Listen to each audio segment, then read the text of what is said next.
Well, hello, everybody. It is Dennis and Andy with your movie review for the week before Christmas. Ho, ho, ho. Last night, we went and saw The Order, based on a true story starring Jude Law and that guy that's playing Lex Luthor. What's this movie about, Dennis? Wow. The movie is about a series of bank robberies and car heists that frightens communities in the Pacific Northwest. Yet a lone FBI agent believes that the crimes were not the work of financially motivated criminals, but rather a group of dangerous domestic terrorists. Oh, and Jude Law plays the FBI agent. Um, so out of the gate, I thought Jude Law did a great job. I've always liked him as an actor. Uh, you know, I thought he delivered a great job. The movie, I thought, and we didn't talk about it after it was over. I liked it. I thought it was a little slow paced throughout. It started that way, and I'm like, well, I'm sure it'll pick up. I mean, I guess it did in the last 15, 20 minutes. Yep. No, um, I kind of agree with you with that. This movie's strengths are the main stars. Jude Law is the FBI man, and Ty Sheridan, he plays a deputy sheriff, and he who's very green, but he yes. also knows all the locals. He grew up there, and the two of them together need to uncover this, and they play very well off one another, and it that makes it good. The standout to me was Nicholas Holt, who basically plays the leader of this group. And the looks of him, it was so shocking. You're right. I didn't get to tell you this. As soon as they showed him on screen, he looked like Tom Skerritt from MASH. He looks identical to him. It wasn't even close. I'd swear to God they were related. And he's Really? got the same charisma that Tom Skerritt did. And you can see this throughout, and it's alluded to in the movie that the reason the splinter cell breaks off is because he's able to bring the people over, and he's tired of talking and wants to go forward and Right. do things and make action following the blueprints of the diaries that he's been reading and basically brainwashing the kids with. Yeah, and that They're that great. that was it. Like, he breaks off from the other group because the other group is like, "Look, slow your roll. In a few years, we're building this. We'll have people in Congress, and government and stuff, and this, Bob is who he plays, doesn't wanna wait." And he's reading, uh, this book called The Dennis Turner Diaries, and it's kind of a blueprint for uh rising up. There's like six key facts in it, and it's just called The Turner Diaries. I added Dennis's name. I mean, it is down, it came down. Dennis told me it came down from his family. In fact, a lot of the scenes with Nicholas Holt and his Aryan Brotherhood, Dennis leaned over and was like, my God, it feels like I'm watching a family reunion. And I was like, I would keep that quiet. The um funny thing is, Andy's cracking these jokes during the movie. Well, because you and I were the only ones in the theater, so whenever I Until see the that end, where happen, the homeless man came in and well, that was decided midway to through. crash out on the floor. Yeah, I've never seen that before. A homeless dude came in midway through, and and I are like, "That guy has a lot of stuff with him to watch a movie," and he just crashes out, and I'm like, "How'd this guy even get in?" Anyhow, back to the movie. Um, yeah, I mean, I think one of the problems I had with it was it just seemed like they left stuff on maybe the editing floor of, like, piecing it together better.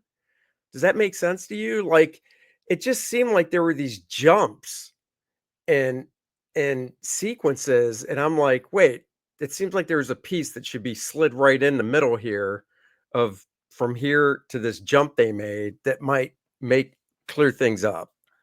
Yeah, no, I agree. It was good, and And this takes You place in know, the early 80s, yeah, but there were 1983, definitely 84. spots where, this is just under 2 hours, 156.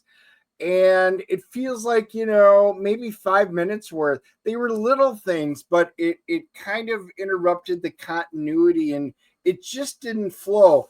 It was good enough because, again, this movie, the story was fine. It's based off of real, real happenings, and I know Andy likes true I crime do. I stuff. love true stories like this because this is 1983, 84. I was 13 years old. I had no idea this crap was going on. I mean, it does enlighten you to the fact of how just gross groups like this are. I mean, as a kid growing up in the 80s, I, I just, like I said, I was 13. I just never imagined there were people like this. I mean, you heard about the KKK and those scumbags, but this group, which to me, I just don't even understand a distinction. I mean, I'm like, all these scumbags are the same. I mean, they had their Nazi flags up and all this Aryan crap and whatnot. And it's really gross. And they did a good job getting that across. But like one of the jumps that I thought, and maybe it was just me, and I want to ask you about this. So they're in Idaho for a bit, and then next thing you know, they're in Seattle. And I'm like, wait a second. It, I thought this group was in Idaho. Now they're in Seattle. What the hell's going on? Yeah, and you find out that they have like their main compound that they've splintered off from, and apparently they even have backup compounds. So Yeah. somehow they've got land, fair amounts of land and farm area and stuff that they're able to do this. But again, like it's not a perfect story. I like I said, I agree. I think they left a little bit on the editing floor, but all in all, you understand what's going Yeah. on. You're Yeah. able to pick up on it, and the story is good. The ending, not surprising, but again, you aren't expecting twist endings because this really happened. It's like watching the Titanic sink. If you're from that era, you knew something about it. I didn't know the depth of detail or anything about it. There's a relationship to the Oklahoma bomber and stuff like that. That's in there. They're going off the same manual. They do a really nice job of showing you how they're indoctrinating to the kids by reading to him in bed. He's got a little son who's maybe 3, 4, 4 years old. He's helping him shoot a gun and stuff out there and do it. And they do a nice job of bringing you along.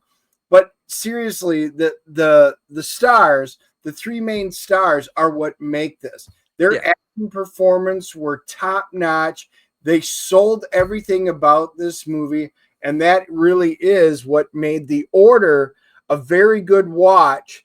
Does it need to be watched in the big theater? No, it doesn't have any of the big spectacle, but it really was a good movie. So even if you don't run to the theater to catch this, as soon as it comes on streaming, I would probably tell you to watch it. Yeah. It is like you said, it is informative. You learn a lot. Um, it's funny, there's this one scene where Jude Law is hunting and Dennis is like, check out that big moose. And I'm like, it's not a moose, Dennis. Whatever. What? And you can't tell the I'm difference like, between a white-tailed deer, elk, or a moose. Wrong horns there, Andy. Wrong horns. well, excuse me for growing up in a civilized town and not in the Midwest where I studied the Dennis Turner diaries as my That's reading right. material. Then you would have understood how to shoot a gun. Oh, speaking of, that little kid shoots that gun, and yeah, Nicholas is helping him, but was there lack of recoil on that, or was that just me being picky? Well, they were using Mac 10, so there is not exactly a huge amount of recoil, Oh, but Nicholas Holt definitely was holding that gun from the little kid because there's still some recoil on it. But, yeah, think of it like an Uzi. There's not a huge amount of yeah, recoil, unlike a good rifle or shotgun. yeah. All right, well, let's rate this puppy. You go, I believe. Yep. Um, Overall, I enjoyed it. These are usually not the movies that I jump at. Um, but like I said, I so enjoyed Jude Law's character and Ty Sheridan and There's some funny parts, a few, but mainly they're so serious in how that they have to approach this. They do such a good job, and then Nicholas Holt, like I said, stole this with his acting performance. I'm giving this a solid 8.0. I liked it way better than I thought I was going to. Highly recommend you guys see this. Yeah, we're close. I'm giving it a 7.5. Like I said, every time Jude Law was on screen, I was just really, like I said, I've always been impressed with him, and he was just fantastic. Nicholas Holt was great. I will say, because earlier in the day I saw the Superman trailer, or we both did, and I was like, I kept thinking Lex Luthor. I don't know about you. I doubt he was wearing a wig, but I kept thinking, I wonder if he's wearing a wig because this is maybe around the same time. Maybe he was doing double, you know, I doubt it, but it kind of looked that way. But anyhow, and then, yeah, the other guy, Tyler Sheridan, is that who you said his name was? The Yeah, rookie Ty cop? Sheridan. Ty Sheridan, yeah. He was great. I mean, the whole cast was really good. I give it a 7.5. If you're interested in true stories like this, I think it's one to definitely watch when it goes to streaming. Do we have IMDb and We Rotten Tomato stuff? do. IMDb is giving this a 7.4. All So right, the so right there IMDb in line. the Rotten Tomatoes. Hey, we got two scores for it. The tomato meter, the critics give it a 90%. The critics love it. And the audience is right there with them at an 88%. So this is one of the few I can say that it looks like critics and audience both agree on. There you go. And everybody can agree that Kor-Drath Volume 2, The Awakening, is the must-have book of the year. Coming out next year. Getting print quotes now. Stuff is in the production pipeline. I'm inking the last page today. Guys, go check it out. If you like Conan, Dungeons and Dragons, Game of Thrones, you will love Kor-Drath, The Awakening, fantasy at its best. Kor-Drath and Adriana are back to fight the evils of Vordoom and defend the Black Eagles tribe. That is her tribe. Multiple covers to choose from. Lots of great stuff on this campaign, guys. The link is in the description below. So click on it, take your time, browse it, get yourself a beanie. The cold weather is here. Pick up the featured tier, the catch-up tier with the new Budroot cover on Kor-Drath, The Reckoning, and get the Awakening as well. And thank you guys very much.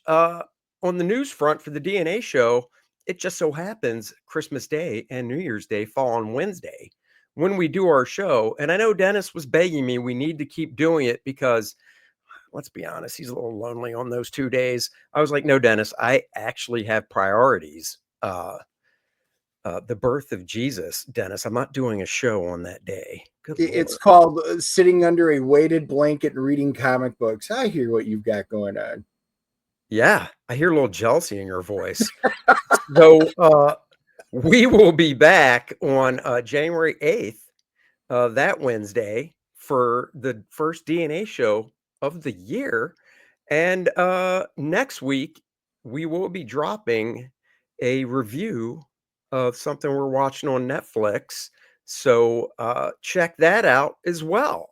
Thank you guys for liking, subscribing, and sharing, joining us over these past few years.